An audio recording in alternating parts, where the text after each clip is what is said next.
जय शिवराय, जय भीम, जय लवजी. काल राज्यसभेवर महायुतीच्या आणि अजित पवारांच्या सुनीताताई पवार वहिनी या राज्यसभेवर निवडून आणणार आणि ही आमच्यासाठी पुणे जिल्ह्यासाठी ही चांगली गोष्ट आहे की पुणे जिल्ह्याला आता 7 खासदार मिळणार. आणि आता खरं बघायचं आहे की जे अजितदादांचं वक्तव्य होतं की सगळा विकास मी केला, पुणे जिल्ह्याचा विकास मी केला, पुण्यासाठी मी हे केलं ते केलं. आता खरी परीक्षा आहे की सुनीताताई जेव्हा राज्यसभेवर जातील आणि जेव्हा काय काय गोष्टी करतील पुणे जिल्ह्यासाठी हे कळून चुकेल.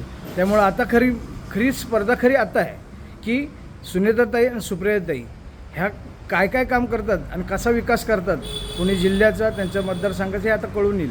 पण एक लक्षात एक चांगली गोष्ट अशी घडलेली आहे की महायुतीने हे त्यांना कल्पना होती की सुनीताताईंनाच राज्यसभेवर घ्यायचं आणि त्यांना मंत्रीसुद्धा करायचं.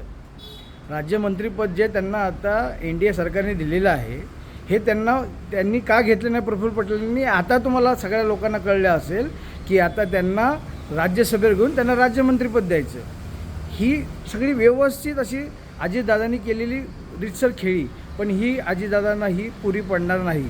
कारण महाविकास आघाडी एवढी स्ट्रॉंग आहे कारण त्यांच्या मागं सगळ्यात मोठा पैलवान जो आहे तो आहे शरदचंद्र पवार साहेब आणि त्यांना साथ देणारे उद्धवजी ठाकरे साहेब आणि काँग्रेस पक्ष म्हणजे नाना पटोले.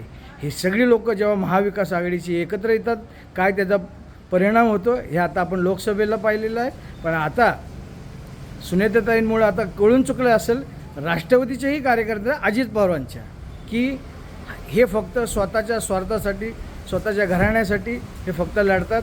हे कार्यकर्त्यांच्यासाठी काय लढत नाही, काय नाही, फक्त कार्यकर्त्यांना कसं वापरायचं हे त्यांना चांगलं माहिती आहे. आणि आता त्यांना उत्तर द्यावं लागेल की 35 वर्ष तुम्हाला शरदचंद्र पवार साहेबांनी ज्या दिल्या, विरोधी पक्षनेते दिले, 3 वेळा उपमुख्यमंत्री दिलं, सगळी मंत्रिपदं दिली, हे आता तुम्हाला कळेल की हे फक्त अजितदादा फक्त कार्यकर्त्यांना वापरून घेतात. आणि माझ्या महायुतीतल्या राष्ट्रवादीच्या अजित पवारांच्या कार्यकर्त्यांना आता कळून चुकेल की खरं राजकारण काय असतं हे त्यांना समजून येईल. त्यामुळे लक्षात ठेवा, आपल्याला काही झालं तरी यावेळेस महाराष्ट्रामध्ये महाविकास आघाडीचं सरकार आणायचं आहे.